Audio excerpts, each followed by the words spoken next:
ഒരിക്കൽ ഒരാൾ എന്നോട് ചോദിച്ചു, ഉപദേശി, ഇത്തിരി ഇല്ലാത്തൊരു കൊച്ചു പഴം പറിച്ചു തിന്നതാണോ മനുഷ്യനെ നരകത്തിലിടാൻ മാത്രം ഇതിനു മാത്രം വലിയ പാതകം? പലരും ധരിച്ചു വച്ചിരിക്കുന്നത് ആദാമ്യ പാപമെന്ന് പറയുന്നത് ഒരു പഴം പറിച്ചു തിന്നു എന്നുള്ളതാണ്. അല്ല, ആദാമ്യ പാപം മൂന്നാണ്. ഒന്ന്, മനുഷ്യൻ ദൈവസ്നേഹത്തെ സംശയിച്ചു, പിന്നീട് വ്യക്തമാക്കാം. രണ്ട്, മനുഷ്യൻ ദൈവത്തെ അവിശ്വസിച്ചു. മൂന്ന്, മനുഷ്യൻ ദൈവകൽപ്പനയെ ലംഘിച്ചു.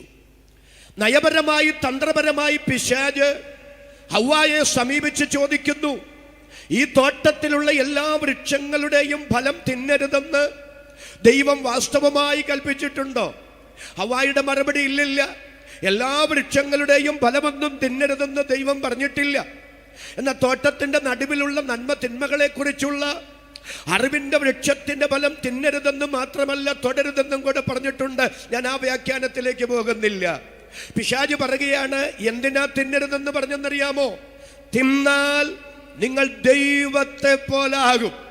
അപ്പോഴാ ഹവ്വ ചിന്തിക്കാൻ തുടങ്ങിയത്, അത് പറ എല്ലാ വൃക്ഷങ്ങളുടെയും ഫലം തിന്നാം, ഇതിന്റെ മാത്രം ഫലം തിന്നരുതെന്ന് ദൈവം പറഞ്ഞപ്പോ തൊട്ട് ഞാൻ വിചാരിക്കുന്ന അതന്നെ അങ്ങനെന്ന്. ഇപ്പോഴല്ലേ മനസ്സിലായത്, ദൈവം അങ്ങനെയൊക്കെയാണെങ്കിലും ഞങ്ങൾ ദൈവത്തെ പോലാകുന്നത് ദൈവത്തിന് ഇഷ്ടമല്ല.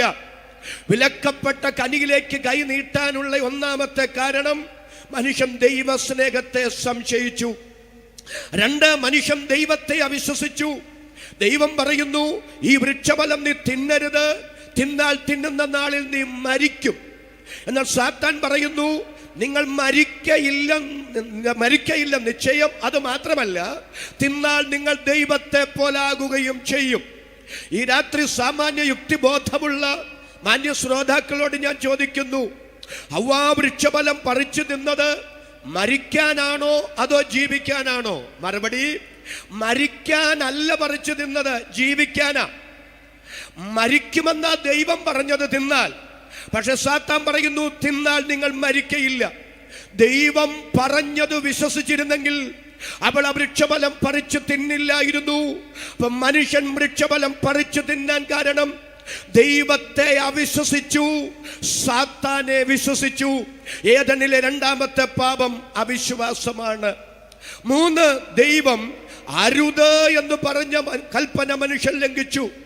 കൽപ്പനാ ലംഘനമാണ് മൂന്നാമത്തെ പാപം. ദൈവസ്നേഹത്തെ സംശയിച്ച്, ദൈവത്തെ അവിശ്വസിച്ച്, ദൈവകൽപ്പനയെ ലംഘിച്ച് മനുഷ്യൻ എന്തു സംഭവിച്ചു? ഒന്ന്, അവനവന്റെ തേജസ്സും ബഹുമാനവും നഷ്ടപ്പെട്ടു. 8-ാം സങ്കീർത്തനക്കാരൻ പറയുന്നു, ദൈവമേ, അങ്ങയുടെ കൈകളുടെ വിരലുകളുടെ പണിയായ ആകാശത്തെയും അങ്ങുണ്ടാക്കിയ ചന്ദ്രനെയും നക്ഷത്രങ്ങളെയും ഒക്കെ നോക്കുമ്പോ അങ്ങ് മനുഷ്യനെ ഓർക്കാൻ അവൻ എന്ത്, മനുഷ്യപുത്രനെ വിചാരിപ്പാൻ അവൻ എന്തും മാത്രം.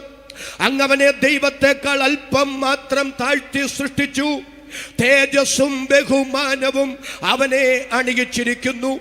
ഒന്ന്, പാപത്താൽ അവന്റെ തേജസ്സും ബഹുമാനവും നഷ്ടപ്പെട്ടു. രണ്ട്, പാപത്താൽ മനുഷ്യന് പറുദീസ കൈമോശം വന്നു.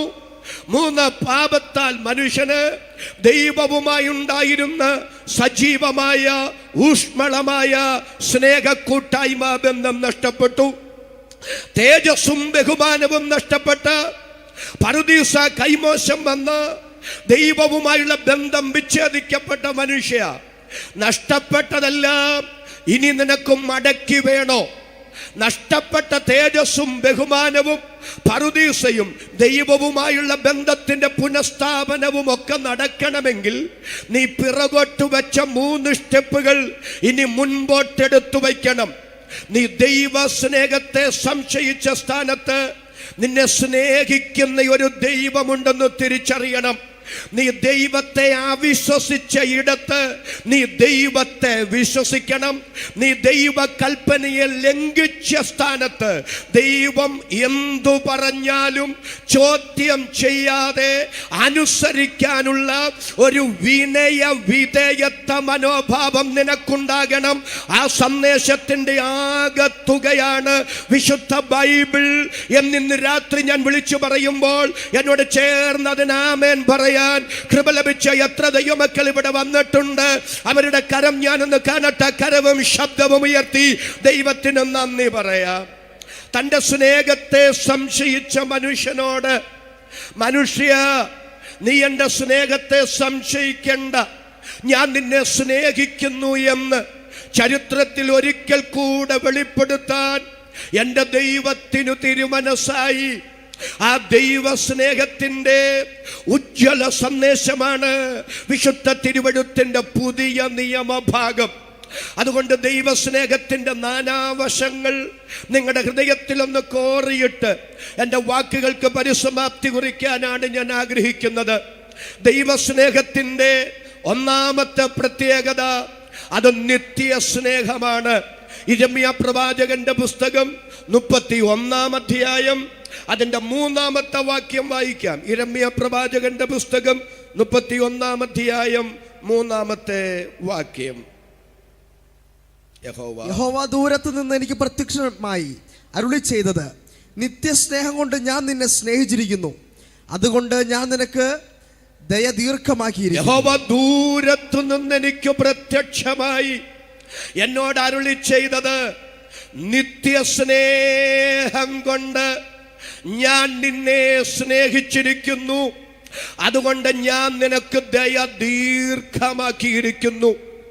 ദൈവത്തിൻ്റെ സ്നേഹത്തിൻ്റെ ഒന്നാമത്തെ പ്രത്യേകത അത് നിത്യസ്നേഹമാണ്. നിത്യസ്നേഹം എന്താണെന്ന് അറിയണമെങ്കിൽ നിത്യത എന്താണെന്നറിയണം. നിത്യത എന്ന് പറഞ്ഞാൽ ആരംഭമില്ലാത്തതും അവസാനമില്ലാത്തതുമാണ്. ആരംഭമില്ലാത്തതും അവസാനമില്ലാത്തതുമായ നിത്യതയെ പഠന സൗകര്യാർത്ഥം നമുക്ക് രണ്ടായി വെട്ടിമുറിച്ച് പഠിക്കാം. ഒന്നാമത്തെ നിത്യതയ്ക്ക് നമുക്ക് പൂർവകാല നിത്യത എന്ന് പേര് കൊടുക്കാം. രണ്ടാമത്തെ നിത്യതയ്ക്ക് നമുക്ക് വരുംകാല നിത്യത എന്ന് പേര് കൊടുക്കാം. എന്താ പൂർവകാല നിത്യത? പൂർവകാല നിത്യതയ്ക്കൊരാരംഭമില്ല, എന്നാൽ അതിനൊരവസാനമുണ്ട്. എന്താണ് വരുംകാല നിത്യത? വരുംകാല നിത്യതയ്ക്ക് അവസാനമില്ല, എന്നാൽ അതിനൊരാരംഭമുണ്ട്. ആരംഭമില്ലാത്തതും അവസാനമുള്ളതും അവസാനമില്ലാത്തതും ആരംഭമുള്ളതുമായ പൂർവകാല നിത്യതയ്ക്കും വരുംകാല നിത്യതയ്ക്കും ഇടയ്ക്കുള്ള പീരിയഡിന് പറയുന്ന പേരാണ് സമയം. ആ സമയത്തിന്റെ ആരംഭമാണ് ഉൽപ്പത്തി 1:1. ആദിയിൽ ദൈവം ആകാശവും ഭൂമിയും സൃഷ്ടിച്ചു. അത് ദൈവത്തിന്റെ ആദിയല്ല, സമയത്തിന്റെ ആദിയാണ്. അങ്ങനാണെങ്കിൽ ആ സമയത്തിനു മുമ്പുള്ള പീരിയഡിന് പറയുന്ന പേരാണ് അനാദി. അതുകൊണ്ട് ആ 90-ാം സങ്കീർത്തനക്കാരൻ പറയുന്നത്, കർത്താവേ, അങ്ങ് തലമുറ തലമുറയായി ഞങ്ങളുടെ സങ്കേതമായിരിക്കുന്നു. പർവ്വതങ്ങൾ ഉണ്ടാകുന്നതിനും അങ്ങ് ഭൂമിയെയും ഭൂമണ്ഡലത്തെയും നിർമ്മിക്കുന്നതിനും മുമ്പേ അങ്ങ് അനാദിയായും ശാശ്വതമായും ദൈവമാകുന്നു. ഇന്ന് രാത്രി അഭിമാനത്തോടെ ഞാൻ വിളിച്ചു പറയാം, ഞാൻ പ്രസംഗിക്കുന്ന, നാം സ്തോത്രം ചെയ്ത് ആരാധിക്കുന്ന വിശുദ്ധ ബൈബിൾ വെളിപ്പെടുത്തുന്ന സത്യ ദൈവം, ആ ദൈവം സ്വയംഭൂവായ ദൈവമല്ല. സ്വയംഭൂ എന്ന് വന്നാൽ ആരും ഉളവാക്കാതെ സ്വയം ഉളവായവനെന്ന്, ആരും ഉളവാക്കാതെ സ്വയം ഉളവായവനെന്ന് വന്നാൽ ആ ദൈവത്തിനൊരാരംഭമുണ്ടെന്ന് വരും. ആരും ഉളവാക്കിയില്ലെന്നേ ഉള്ളൂ. എന്നാൽ ഇന്ന് രാത്രി നാം സ്തോത്രം ചെയ്ത് ആരാധിക്കുന്ന ദൈവം സ്വയംഭൂവല്ല, പിന്നെ സ്വയം സ്ഥിതനായ ദൈവമാണ്. ആരംഭമില്ലാത്ത, അവസാനമില്ലാത്ത, ഗതിഭേദത്താൽ ആച്ഛാദനമില്ലാത്ത, ഇന്നലെയും ഇന്നും എന്നേക്കും അനന്യനായ ദൈവത്തെ സ്തോത്രം ചെയ്ത് ആരാധിക്കാൻ ദൈവം കൃപ തന്നതിൽ ദൈവത്തിന് നന്ദി എന്ന് പറയാൻ ഇന്ന് രാത്രി എത്ര പേർക്ക് മനസ്സുണ്ട്? അവർക്കായി ഞാൻ ദൈവത്തെ സ്തുതിക്കുന്നു. അപ്പൊ ദൈവത്തിന്റെ സ്നേഹം നിത്യസ്നേഹമാണെന്ന് പറഞ്ഞാൽ അതിൻ്റെ ഒന്നാമത്തെ ആശയം അത് അനാദി സ്നേഹമാണെന്നാണ്. സ്തോത്രം. ഈ അനാദി സ്നേഹത്തെ ദൈവശാസ്ത്രപരമായി പറഞ്ഞാൽ പിടികിട്ടാൻ പ്രയാസമുള്ളത് കൊണ്ട് ഞാൻ അതിനെ ഒന്ന് ലളിതവൽക്കരിച്ചു തരാം. പലപ്പോഴും ഞാൻ ചിന്തിക്കാറുണ്ട്, എന്നെ ആദ്യം ആരാ സ്നേഹിച്ചതെന്ന്. അതിന് എൻ്റെ മാനുഷികമായ മറുപടി എൻ്റെ അമ്മയാണെന്നാണ്. എപ്പോഴാ എൻ്റെ അമ്മ എന്നെ സ്നേഹിച്ചത്? എൻ്റെ അമ്മ ഗർഭവതിയാണെന്ന് അറിഞ്ഞപ്പം മുതൽ, എൻ്റെ അമ്മയുടെ ഉദരത്തിൽ ഞാൻ ഉരുവായ സമയം മുതൽ എൻ്റെ അമ്മ എന്നെ സ്നേഹിക്കാൻ തുടങ്ങി. ആണാണോ എന്നറിഞ്ഞുകൂടാ, പെണ്ണാണോ എന്നറിഞ്ഞുകൂടാ. പക്ഷേ അമ്മയുടെ ഉദരത്തിൽ ഉരുവായ ഗർഭസ്ഥ ശിശു എന്ന നിലയിൽ അന്നേ എൻ്റെ അമ്മ എന്നെ സ്നേഹിച്ചു. അതിൻ്റെ പ്രതിഫലനമല്ലേ എന്ത് സൂക്ഷിച്ച അമ്മ ജീവിച്ചത്. അമ്മയ്ക്ക് ഇഷ്ടമുള്ള എത്ര ആഹാരം അമ്മ വേണ്ടെന്ന് വെച്ചു. എത്ര ത്യാഗോജ്വലമായൊരു ജീവിതമാണ് എൻ്റെ അമ്മ നയിച്ചത്. അതെന്നോടുള്ള സ്നേഹം കൊണ്ടാണ്. എൻ്റെ അപ്പനും അന്നു മുതലേ എന്നെ സ്നേഹിക്കാൻ തുടങ്ങി. എൻ്റെ മാതാപിതാക്കളുടെ മൂത്ത മകനായി ഞാൻ ഈ മണ്ണിൽ പിറന്നു വീണ ശേഷമാണ് എൻ്റെ മുഖം കണ്ട് എൻ്റെ മാതാപിതാക്കൾ എന്നെ സ്നേഹിക്കാൻ തുടങ്ങിയത്. എൻ്റെ വല്യപ്പനും വല്യമ്മയും എന്നെ സ്നേഹിക്കാൻ തുടങ്ങിയത്. എനിക്ക് 3 സഹോദരങ്ങളാ. അവരുണ്ടായ ശേഷമാണ് അവരെന്നെ സ്നേഹിക്കാൻ തുടങ്ങിയത്. ഞാനൊരു സഭയിൽ ചെന്ന ശേഷമാണ് എൻ്റെ പാസ്റ്റർ എന്നെ സ്നേഹിക്കാൻ തുടങ്ങിയത്. കൂട്ടുവിശ്വാസികൾ എന്നെ സ്നേഹിക്കാൻ തുടങ്ങിയത്. ഞാൻ വിവാഹം കഴിച്ച ശേഷമാണ് എൻ്റെ ഭാര്യ എന്നെ സ്നേഹിക്കാൻ തുടങ്ങിയത്. എനിക്ക് 2 പെൺമക്കളാ. അവരുണ്ടായ ശേഷമാണ് അവരെന്നെ സ്നേഹിക്കാൻ തുടങ്ങിയത്. എന്നാൽ ഇന്ന് രാത്രി സന്തോഷത്തോടെ ഞാൻ പറയാം, എൻ്റെ മക്കൾ എന്നെ സ്നേഹിക്കുന്നതിന് മുമ്പ്, എൻ്റെ ഭാര്യ എന്നെ സ്നേഹിക്കുന്നതിന് മുമ്പ്, എൻ്റെ പാസ്റ്റർ എന്നെ സ്നേഹിക്കുന്നതിന് മുമ്പ്, എൻ്റെ കൂട്ടുവിശ്വാസികൾ എന്നെ സ്നേഹിക്കുന്നതിന് മുമ്പ്, എൻ്റെ സഹോദരങ്ങൾ എന്നെ സ്നേഹിക്കുന്നതിന് മുമ്പ്, എൻ്റെ അപ്പൻ എന്നെ സ്നേഹിക്കുന്നതിന് മുമ്പ്, എൻ്റെ അമ്മ എന്നെ സ്നേഹിക്കുന്നതിന് മുമ്പ്, എൻ്റെ വല്യപ്പൻ എന്നെ സ്നേഹിക്കുന്നതിന് മുമ്പ്, എൻ്റെ വല്യമ്മ എന്നെ സ്നേഹിക്കുന്നതിന് മുമ്പ്, എൻ്റെ പൂർവീകർ ഉണ്ടാകുന്നതിന് മുമ്പ്, അല്ല അതിനപ്പുറത്തേക്ക് ചെന്നാൽ പർവ്വതങ്ങൾ ഉണ്ടാകുന്നതിന് മുമ്പ്, എൻ്റെ ദൈവം ഭൂമിയെയും ഭൂമണ്ഡലത്തെയും നിർമ്മിക്കുന്നതിന് മുമ്പേ അനാദിയിലെ എന്നെ സ്നേഹിച്ചിരുന്നു. ആ സ്നേഹമാണ് ഇന്ന് രാത്രി ഈ പുൽപ്പിറ്റിൽ നിൽക്കാൻ, ഈ കസാരയിൽ ഇരിക്കാൻ എന്നെയും നിങ്ങളെയും പ്രാപ്തരാക്കിയതെന്ന് തിരിച്ചറിഞ്ഞ് ആവേശത്തോടെ അതരം തുറന്നു സ്തോത്രം പറയാൻ കൃപ ലഭിച്ച എത്ര ദൈവമക്കൾ ഇന്ന് രാത്രി ഇതിനകത്ത് വന്നിരിപ്പുണ്ട്. അവർക്കായി ഞാൻ ദൈവത്തെ സ്തുതിക്കുന്നു. ദൈവത്തിന്റെ സ്നേഹം അനാദി സ്നേഹമാണ്. അനാദി സ്നേഹത്തിന് രണ്ടാമത്തെ ഒരു പ്രയോഗം അത് കാലേ കൂട്ടിയുള്ള സ്നേഹമാണ്. ഞാനൊരു ഇടുക്കി ജില്ലക്കാരനായതുകൊണ്ട് എൻ്റെ ഒരു ഗ്രാമീണ ഭാഷയാണ് പ്രയോഗമായി ഞാനിവിടെ പറഞ്ഞത്. അത് കാലേ കൂട്ടിയുള്ള സ്നേഹമാണ്. എന്താ കാലേ കൂട്ടിയുള്ള സ്നേഹമെന്ന് പറഞ്ഞാൽ, സ്നേഹിക്കപ്പെടാൻ എന്നിൽ യോഗ്യതകളൊന്നുമില്ലാതിരിക്കെ എൻ്റെ അയോഗ്യതകൾ ഓർക്കാതെ ഏകപക്ഷീയമായി എന്നെ സ്നേഹിച്ച സ്നേഹമാണ് എൻ്റെ ദൈവത്തിൻ്റെ സ്നേഹം. മനോഹരമായ ഒരു ഉദാഹരണം, 2 ഉദാഹരണം തിരുവെഴുത്തിൽ നിന്ന് തരാം. യോഹന്നാന്റെ സുവിശേഷം 11-ാം അധ്യായം 5-ാമത്തെ വാക്യം വായിക്കാം. വിശുദ്ധ യോഹന്നാന്റെ സുവിശേഷം 11-ാം അധ്യായം 5-ാമത്തെ വാക്യം. യേശു മാർത്തയെയും അവളുടെ സഹോദരിയെയും ലാസറിനെയും സ്നേഹിച്ചു. മതി, വളരെ നന്ദി.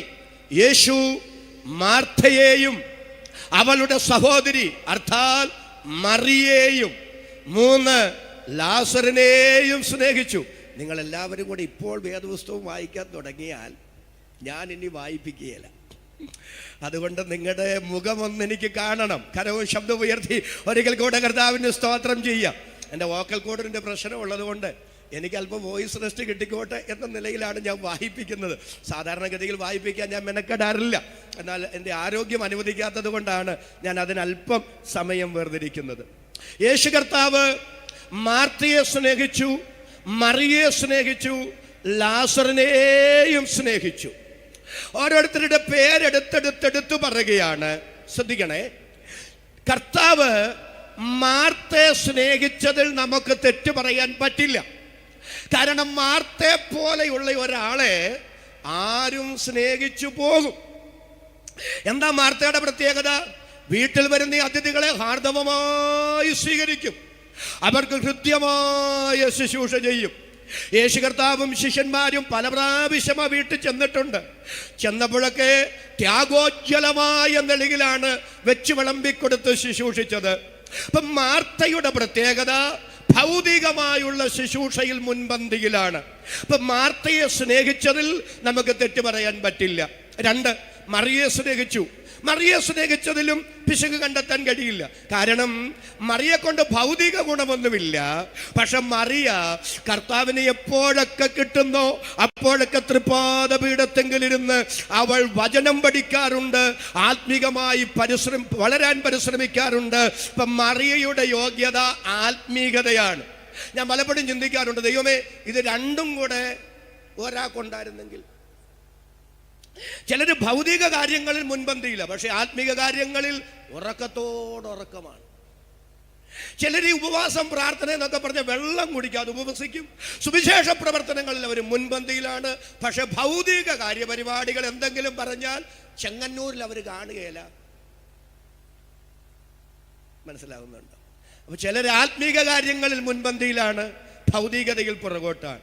ചിലർ ഭൗതിക കാര്യങ്ങളിൽ ഉത്സാഹികളാണ്, ആത്മീക കാര്യങ്ങളിൽ വളരെ ഉദാസീനരാണ്. ഒറ്റ ജീവിതമേ നമുക്കുള്ളൂ. ഇത്ര നാൾ നമ്മൾ ജീവിച്ചിരുന്നു, ഇനി എത്ര നാൾ ഉണ്ടെന്ന് നമുക്കറിഞ്ഞുകൂടാ, തമ്പുരാന് മാത്രമേ അറിയൂ. ഒരിക്കൽ നമ്മുടെ കർത്താവിൻ്റെ അടുക്കൽ നമ്മൾ നിൽക്കണം, നമ്മൾ ദൈവസന്നിധിയിൽ കണക്ക് പറയണം എന്ന ബോധ്യമുണ്ടെങ്കിൽ ആത്മീക കാര്യങ്ങളിലും ഭൗതിക കാര്യങ്ങളിലും ഒരുപോലെ ഉത്തരവാദിത്വ ബോധത്തോടെ ജീവിക്കാൻ എനിക്ക് കൃപ തരണമെന്ന് ആത്മാർത്ഥമായി സ്തോത്രം ചെയ്ത് ദൈവത്തോട് പ്രാർത്ഥിക്കുന്ന എത്ര പേര് ഇവിടെ വന്നിട്ടുണ്ട്. അവർക്കായി ഞാൻ ദൈവത്തെ സ്തുതിക്കുന്നു. അപ്പം മാർത്തയെ സ്നേഹിച്ചതിൽ തെറ്റില്ല, കാരണം മാർത്തയ്ക്കൊരു യോഗ്യത പറയാനുണ്ട്, ഭൗതികം. മറിയെ സ്നേഹിച്ചതിലും പിശകില്ല, മറിയയ്ക്കുമുണ്ട് യോഗ്യത എടുത്തു പറയാൻ, ആത്മീകത.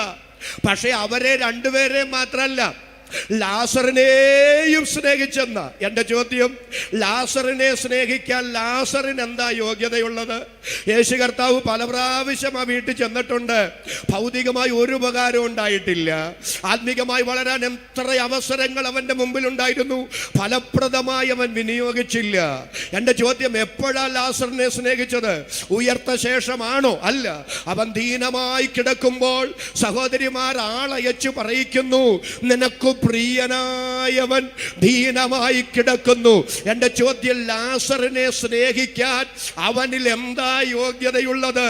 ഒരു യോഗ്യതയുമില്ല. എന്നിട്ടും തിരുവെഴുത്ത് പറയുന്നു, യേശു മാർത്തയെ മാത്രമല്ല, മറിയെ മാത്രമല്ല, ലാസറിനെയും സ്നേഹിച്ചു. എന്താ ആശയം എന്നറിയാമോ? ലാസറിനെ സ്നേഹിക്കാൻ വർത്തമാനകാലത്ത് അവനിൽ ഒരു യോഗ്യതകളുമില്ല. എങ്കിൽ പോലും നാളകളുടെ നീളകളിൽ അവൻ തൻ്റെ കൂടെ പന്തിക്കിരിക്കേണ്ടുന്നവനാണെന്നും തൻ്റെ മഹത്വം അവനിലൂടെ വെളിപ്പെടാനുണ്ടെന്നും തീർന്നില്ല. അവനിലൂടെ ഒരു വലിയ കൂട്ടം യഹൂദ സമൂഹം തന്നിൽ വിശ്വസിപ്പാനുണ്ടെന്നും അറിയാവുന്ന കർത്താവ് അവൻ്റെ വർത്തമാനകാല അയോഗ്യതകൾ ഓർക്കാതെ അവനെ കാലെ കൂട്ടി സ്നേഹിച്ചു. ഇന്ന് രാത്രി എൻ്റെ മാന്യമിത്രമേ, നിങ്ങളുടെ വർത്തമാനകാലം എത്ര പരിതാപകരമാണെങ്കിലും നിങ്ങളെ സ്നേഹിക്കാൻ യാതൊരു യോഗ്യതകൾ നിങ്ങളിൽ ഇല്ലെന്ന് മാത്രമല്ല, വെറുക്കാൻ ഒത്തിരി കാരണങ്ങൾ ഉണ്ടെങ്കിൽ പോലും നിന്റെ ആ യോഗ്യതകൾ ഓർക്കാതെ നിന്നെ സ്നേഹിക്കുന്നൊരു ദൈവത്തെ ഇന്നു രാത്രി ഞങ്ങൾ ഇവിടെ ഉയർത്തുകയാണ്. ആ മഹാദൈവത്തിന്റെ പേരാണ് നസ്രയനായ യേശു ക്രിസ്തു. അതരം തുറന്നു ദൈവത്തിന് സ്തോത്രം പറയാൻ എത്ര പേർക്ക് മനസ്സുണ്ട്? അവർക്കായി ഞാൻ ദൈവത്തെ സ്തുതിക്കുന്നു. രണ്ടാമതൊരു ഉദാഹരണം കൂടെ പറയുകയാണ്. യേശു ഗദരദേശത്ത് ചെല്ലുകയാണ്. 6000 ഭൂതങ്ങൾ ബാധിച്ചൊരു മനുഷ്യൻ യേശു കർത്താവിനെ എതിരേറ്റ് വരുന്നു. ആ ഭൂതങ്ങളെല്ലാം കൂടെ അവനെ കൊണ്ട് പറയിപ്പിക്കുകയാണ്, സമയത്തിനു മുമ്പ് ഞങ്ങളെ ദണ്ഡിപ്പിക്കാൻ വന്നതാണോ? പാതാളത്തിലോട്ട് പോകാൻ ഞങ്ങളോട് പറയരുത്. ദേ കുറച്ച് പന്നികൾ അവിടെ മേയുന്നു, അങ്ങോട്ട് പോകാൻ ഞങ്ങളോട് പറ. ഭൂതങ്ങളായതുകൊണ്ട്, ഭൂതങ്ങൾ ചോദിച്ചതുകൊണ്ട് ഞാൻ സമ്മതിക്കുകയില്ല. പന്നിയിലോട്ട് പോകണ്ട, കഴുതയിലോട്ട് പോക്കോളാൻ കർത്താവ് പറഞ്ഞില്ല. ചിലപ്പോൾ ഭൂതങ്ങളാണേലും ചോദിച്ചാൽ തമ്പുരാൻ അങ്ങ് കൊടുക്കും. ഒരാമേനെന്ന് പറഞ്ഞു. ചിലർ പറയുന്നത് ഞാൻ കേട്ടിട്ടുണ്ട്, ദൈവം എൻ്റെ കൂടെ, കാരണം ഞാൻ ചോദിക്കുന്നതെല്ലാം ദൈവം തരുന്നുണ്ട്. ദൈവം നിങ്ങൾ ചോദിക്കുന്നതെല്ലാം തരുന്നുണ്ട്, നിങ്ങൾ പ്രാർത്ഥിക്കുന്നതെല്ലാം നടക്കുന്നുണ്ട് എന്നുള്ളത് കൊണ്ട് ദൈവം അംഗീകരിച്ചു എന്ന് തെറ്റിദ്ധരിക്കരുത്. ദൈവിക അംഗീകാരത്തിൻ്റെ മുദ്രയല്ല നിങ്ങളുടെ പ്രാർത്ഥനയ്ക്ക് ഉത്തരം തരുന്നു എന്നുള്ളത്. ദൈവകൽപ്പന അനുസരിക്കുന്നതാണ് ദൈവിക അംഗീകാരത്തിൻ്റെ മുദ്രയെന്ന് കറതീർന്ന് ഞാൻ വിളിച്ചു പറയുമ്പോൾ ആ വാക്കിന് ആമേൻ പറയാൻ ചങ്കൂറ്റമുള്ള പ്രിയപ്പെട്ടവരുടെ കരം ഞാൻ ഒന്നുകൂടെ കാണട്ടെ. ആ കരമുയർത്തി ദൈവത്തിന് നന്ദി പറയാം. ഇപ്പൊ ഭൂതങ്ങളാണെങ്കിലും ചോദിച്ചാൽ ചിലപ്പം അങ്ങനെ കൊടുത്തെന്ന് വരാം. കർത്താവ് ഈ 6000 ഭൂതങ്ങളെ പറഞ്ഞു വിട്ടത് 2000 പന്നികളിലേക്ക്. 6000 ഭൂതങ്ങൾ, 2000 പന്നികൾ. അപ്പൊ ഓരോ പന്നികളിൽ 3 ഭൂതങ്ങൾ വീതം കയറി. ഓരോ പന്നികളിലും 3 വീതം ഭൂതങ്ങൾ വീതം കയറിയപ്പോൾ പന്നികൾ തീരുമാനിച്ചു ഇനി ജീവിച്ചിട്ട് കാര്യമില്ല, ചത്തേക്കാം. 2000 പന്നികളും ഒരുപോലെ കടലിൽ ചാടി ചത്തു. നമ്മുടെ ഗ്രാമീണ ഭാഷയിൽ പറഞ്ഞാൽ ആത്മഹത്യ ചെയ്തു. പന്നികൾക്ക് ആത്മഹത്യ എന്താണെന്ന് അറിഞ്ഞുകൂടാ. പന്നികൾക്കെന്നല്ല, ഒരു നാൽക്കാലികൾക്കും ഒരു ഇഴജാതികൾക്കും ഒരു പക്ഷിവർഗങ്ങൾക്കും ആത്മഹത്യ എന്താണെന്ന് അറിഞ്ഞുകൂടാ. നിങ്ങളുടെ വീട്ടിലെ നായിക്കട്ടെ നിങ്ങൾ 2 അടി അടിച്ചു. ഇത്രയും നാൾ ഞാൻ മാന്യമായിട്ട് ഈ വീട് കാവല് കാത്തോണ്ടിരുന്നിട്ട് നിങ്ങൾ എന്നെ നിഷ്കരണം അടിച്ചല്ലേ, അതുകൊണ്ട് ഞാനിപ്പോ കാണിച്ചു തരാമെന്നും പറഞ്ഞു. ഒരു നായും MC റോഡിൽ ഇറങ്ങി KSRTC ബസിന്റെ ടയറിന്റെ അടിയിൽ തലവെച്ച് ചാകില്ല. കാരണം അതുങ്ങൾക്കത് അറിഞ്ഞുകൂടാ. ആത്മഹത്യ എന്താണെന്ന് അറിയാൻ പോയിട്ട് ജീവിതം എന്താണെന്ന് അറിഞ്ഞുകൂടാ. ജനിച്ചു പോയത് കൊണ്ട് ജീവിക്കുന്നു, ചാകുമ്പം ചാകുന്നു എന്നുള്ളതല്ലാതെ ജീവിതത്തെക്കുറിച്ചോ മരണത്തെക്കുറിച്ചോ അതുങ്ങൾക്ക് യാതൊരു ഗ്രാഹ്യവുമില്ല. അറിഞ്ഞുകൊണ്ട് ഈ ഭൂമിയിൽ ജീവിതം അവസാനിപ്പിക്കാൻ പറ്റുന്നത് മനുഷ്യരെ കൊണ്ട് മാത്രമാണ്. അപ്പൊ എൻ്റെ ചോദ്യം, ആത്മഹത്യ എന്താണെന്ന് പന്നികൾക്ക് അറിഞ്ഞുകൂടെങ്കിൽ 1999 അല്ല 2000 എണ്ണവും ഒരുപോലെ കടലിൽ ചാടി ചാകാൻ കാരണമെന്താ? പന്നികളുടെ സ്വഭാവമല്ല, പിന്നെ പന്നിയിൽ കയറി കൂടിയ ഈ ദുർഭൂതങ്ങളുടെ പ്രവണത അതാണ്. ഭൂതങ്ങൾ എന്തൊക്കെ ചെയ്യുന്നു അത് വേദപുസ്തകത്തിലെ മനോഹരമായ പഠനമാണ്, അതിലേക്ക് ഞാൻ പോകുന്നില്ല. പക്ഷെ ഈ ഭൂതങ്ങളുടെ പ്രത്യേകത ഇത് കയറുന്നതിനെ കൊല്ലിക്കുന്നതാണ്, ആത്മഹത്യ ചെയ്യിപ്പിക്കുന്നതാണ്. അതുകൊണ്ടാണ് 2000 പന്നികളും ഒരുപോലെ കടലിൽ ചാടി ചത്തത്. ഇന്ന് രാത്രി ഞാൻ വിളിച്ചു പറയാം, കൊലപാതകങ്ങളുടെ പിറകിൽ, ആത്മഹത്യകളുടെ പിറകിൽ കുടിയിരിക്കുന്നത് പൈശാചിക ദുർഭൂത ശക്തികളാണ്. നിസ്സാര കാര്യങ്ങളിൽ പോലും പിടിച്ചു നിൽക്കാൻ ത്രാണിയില്ലാതെ എന്തിന് ജീവിക്കുന്നു, ആർക്കു വേണ്ടി ജീവിക്കുന്നു, ജീവിച്ചിട്ടെന്ത് ഗുണം, നീ പോയി ചത്തുകളായെന്ന് ഹൃദയത്തിനകത്ത് മന്ത്രിച്ചും തോന്നലുളവാക്കിയും ഇന്ന് രാത്രി ആത്മഹത്യകൾ വരുത്തി തീർക്കാൻ വർഷങ്ങളായി ഏതെങ്കിലും കുടുംബങ്ങളോട്, വ്യക്തികളോട് വെല്ലുവിളിക്കുന്ന പൈശാചിക ദുർഭൂത ശക്തികളുണ്ടെങ്കിൽ പാമ്പുകളെയും തേളുകളെയും ചവിട്ടാൻ, ശത്രുവിന്റെ സകല ബലത്തെയും കെടുത്താൻ അധികാരം തന്ന സ്വർഗത്തിനും ഭൂമിക്കും നാഥനായ നസറയനായ യേശുക്രിസ്തുവിന്റെ നാമത്തിൽ ഞങ്ങൾ ഒരുമിച്ച് ആത്മാവിൽ കൽപ്പിക്കുന്നു. അങ്ങനെയുള്ള പൈശാചിക ശക്തികൾ ഇന്ന് രാത്രി സുവിശേഷത്തിന്റെ ശക്തിയാൽ നിർവീര്യമാകുന്ന രാത്രിയായി മാറട്ടെ. വിശ്വസിക്കുന്നവർക്ക് വേണ്ടി വ്യാപരിക്കുന്ന ദൈവശക്തി ഇന്ന് രാത്രി ഇതിനകത്ത് പ്രവഹിക്കട്ടെ. ആത്മാവിൽ സ്തോത്രം ചെയ്യാൻ എത്ര പേർക്ക് മനസ്സുണ്ട്? അവർക്കായി ഞാൻ ദൈവത്തെ സ്തുതിക്കുന്നു. അപ്പൊ ഈ ഭൂതങ്ങളുടെ പ്രത്യേകത, ഇത് കയറുന്നതിനെ കൊല്ലുന്നതാണെങ്കിൽ, ആത്മഹത്യ ചെയ്യിപ്പിക്കുന്നതാണെങ്കിൽ, ഈ 6000 ഭൂതങ്ങൾ വർഷങ്ങളായി ഈ മനുഷ്യനിൽ കുടിയിരിക്കുകയല്ലേ. എന്തിനാ കുടിയിരിക്കുന്നത്? ജീവിപ്പിക്കാനാണോ കുടിയിരിക്കുന്നത്? അല്ല, കൊല്ലാനാ കുടിയിരിക്കുന്നത്, ആത്മഹത്യ ചെയ്യിപ്പിക്കാനാ കുടിയിരിക്കുന്നത്. പക്ഷെ വർഷങ്ങൾ ഈ ദുർഭൂതങ്ങൾ അവനെ കൊല്ലാൻ അവനിൽ കുടിയിരുന്നിട്ടും എന്തേ അവനെ കൊല്ലാൻ പറ്റിയില്ല? പറ്റാഞ്ഞതിന്റെ കാരണം ഞാൻ പറയാം. ഡെക്കപ്പൊലി നാട്ടിൽ അവനെ ഒരു മിഷണറിയാക്കി മാറ്റാൻ എൻ്റെ തമ്പുരാന്റെ പദ്ധതി അവന്റെ തലയ്ക്കു മുകളിൽ തൂങ്ങിക്കിടക്കെ 6000 അല്ല 60,000 കോടി ദുർഭൂത ശക്തികൾ അവൻ അവനെതിരെ തട്ടിട്ടു തുള്ളിയാലും അവന്റെ ഒരു തലമുടി നാരിനെ തൊടാൻ എന്റെ ദൈവം അനുവദിക്കയില്ല. കൃപ ലഭിച്ച അഭിഷക്തന്മാർ, കൃപ ലഭിച്ച ദൈവമക്കൾ ഇന്ന് രാത്രി സിംഹഗർജനം പോലെ ആത്മാവിൽ സ്തോത്രം ചെയ്തു പറ. മുൻ നിയമിക്കപ്പെട്ട നാളിൽ ഒന്നുമില്ലാതിരുന്നപ്പോ സകലതും തന്റെ പുസ്തകത്തിൽ എഴുതിയ മഹാദൈവത്തിന് എന്നെ കുറിച്ചുള്ള പദ്ധതികൾ ഈ മണ്ണിൽ പൂർത്തീകരിച്ച് തീരുന്നിടം വരെ ഏതെല്ലാം ഇരുളിന്റെ ശക്തികൾ എന്തെല്ലാം തന്ത്രങ്ങൾ മെനഞ്ഞാലും എനിക്കൊരു കേടും വരാതെ തന്റെ സുരക്ഷിത വലയത്തിനകത്ത് എന്നെ പൊതിഞ്ഞു കൊണ്ട് നടക്കുന്ന ഒരു ദൈവം ജീവിക്കുന്നു എന്ന് ഇന്ന് രാത്രി തിരിച്ചറിയ ദൈവത്തിന് സ്തോത്രം ചെയ്യാൻ കൃപ ലഭിച്ച ദൈവമക്കൾ അധരങ്ങൾ തുറന്ന് കരമടിച്ച് ഇന്ന് രാത്രി സ്തോത്രം ചെയ്യാം. ആത്മനിയോഗത്തോടെ ഞാൻ വിളിച്ചു പറയുന്നു, സമയത്തിനു മുമ്പേ നിന്നെ ഉടച്ചു കളയാൻ ഈ രാത്രി വെല്ലുവിളിക്കുന്ന ചില പൈശാചിക പദ്ധതികളെ ദൈവത്തിന്റെ പരിശുദ്ധാത്മാവ് ഈ രാത്രി നിർവീര്യമാക്കുന്നത് ആത്മാവ് എനിക്ക് മനസ്സിലാക്കി തരുന്നു. അത് വിശ്വസിക്കുന്നവർ അധരങ്ങൾ തുറന്ന് അല്പനിമിഷം കരമടിച്ച് അന്യഭാഷയിൽ ദൈവത്തിന് സ്തോത്രം ചെയ്യാം.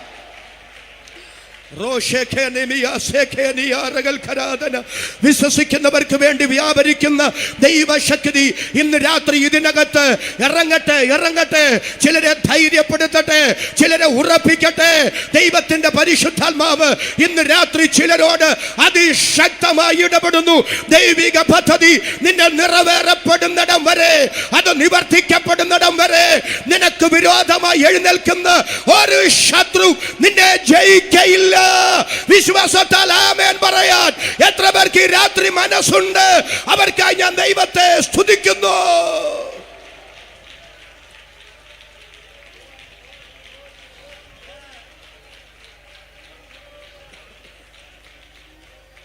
ആ മനുഷ്യന് സുബോധം വന്നു. അവൻ വസ്ത്രമൊക്കെ ധരിച്ച് ദക്കപ്പൊലി നാട്ടിൽ കർത്താവിനെ സാക്ഷീകരിച്ച് നടക്കുക. എന്തു ബഹുമാനത്തോടാ മനുഷ്യരവരെ കാണുന്നത്, എന്തു സ്നേഹത്തോടാ മനുഷ്യരവനെ സ്വീകരിക്കുന്നത്. പണ്ടിവൻ എങ്ങനായിരുന്നു? വസ്ത്രം പോലും ധരിക്കാതെ നാട്ടുകാർ വെച്ച് പിടിപ്പിച്ച ഇരുമ്പ് ചങ്ങലയൊക്കെ ഉരുമി പൊട്ടിച്ച് ആ നാട്ടുകാരുടെ കണ്ണിലെ കരടായിരുന്നു അവൻ. ഇന്നവൻ ആ നാടിന്റെ കണ്ണിലുണ്ണിയ. ഇന്നലകളിൽ അവനൊന്ന് മരിച്ചു കാണാൻ ആ നാട് ഒന്നടങ്കം ആഗ്രഹിച്ചതാ. പക്ഷെ ഇന്ന് അവൻ ആ നാടിന്റെ അഭിമാനമാണ്. ഞാൻ സ്തോത്രം ചെയ്ത് പറയാം കേട്ടോ. ഏത് തകർന്നവനെയും പണിയാൻ സുവിശേഷത്തിന് കഴിയും. ഏത് മനുഷ്യനെയും രൂപാന്തരപ്പെടുത്താൻ വചനത്തിന് കഴിയും. ഇന്ന് രാത്രി പരിശുദ്ധാത്മാവ് ചിലരോട് പ്രവചനമായി ദൂത് പറയുക. ആരെയും എഴുതി തള്ളണ്ട, ശരിയാകത്തില്ലെന്നും ഗതി പിടിക്കത്തില്ലെന്നും ഇന്ന് രാത്രി മുൻവിധികൾ വേണ്ട. ചിലതിനെ അസാധാരണമായ ദൈവിക രൂപാന്തരത്തിന് വിധേയമാക്കി മാറ്റുന്ന ദൈവശക്തി വെളിപ്പെടുമെന്ന് പരിശുദ്ധാത്മാവ് ഈ രാത്രി അതിശക്തമായി ചിലരോട് ദൈവിക ദൂത് വിളിച്ചു പറയുന്നു. ഒനേസിമോസിനെ കുറിച്ച് ഫിലേമോനോട് പൗലോസ് പറയുന്നത് പോലെ അവൻ മുമ്പേ പ്രയോജനമില്ലാത്തവൻ, ഇപ്പോൾ എനിക്കും നിനക്കും ഒരുപോലെ പ്രയോജനമുള്ളവൻ. ചിലരിൽ അസാധാരണമായ രൂപാന്തരങ്ങൾ നടന്നിട്ട് ഇതെങ്ങനെ സംഭവിച്ചു? ഇത് യഹോവയാൽ സംഭവിച്ചു, മനുഷ്യരുടെ ദൃഷ്ടിയിൽ ആശ്ചര്യവുമായിരിക്കുന്നു എന്ന് സ്തോത്രം ചെയ്ത് പറയത്തക്ക നിലയിൽ ഒരു ദൈവിക ഇടപെടൽ ഉണ്ടാകുമെന്ന് പരിശുദ്ധ ആത്മാവ് ഈ രാത്രി ചിലർക്ക് ദൈവാലോചന കൈമാറുന്നു. നമുക്ക് അവനോട് ചോദിക്കാം, നീ എങ്ങനെ ഇങ്ങനായേ? അവൻ പറയും, വസ്ത്രം പോലും ധരിക്കാതെ. നാട്ടുകാരുടെ മുഴുവൻ പേടി സ്വപ്നമായി. ശവക്കല്ലറകളിൽ രാപാർത്ത് 6000 ഭൂതങ്ങൾ എന്നിൽ കുടിയിരുന്ന് അവ എന്നെ കൊല്ലാൻ കൊണ്ടു നടന്നപ്പോഴും ഞാൻ പോലും അറിയാതെ ഹല്ലേലൂയ തൻ്റെ സ്നേഹ വലയത്തിനകത്ത് എന്നെ മറച്ചു കൊണ്ട് നടന്നൊരു ദൈവമുണ്ടേ.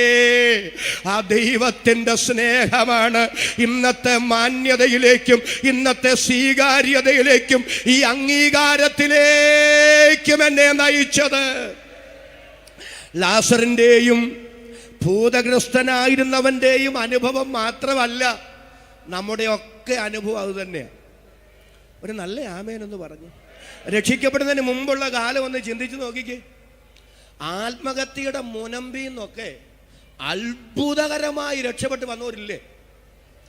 എത്ര വഴക്കിലും വയ്യാവേലിയിലും ഇപ്പോഴല്ലേ, രക്ഷിക്കപ്പെടുന്നതിന് മുമ്പ് ചെന്ന് ചാടിയിട്ടില്ലേ?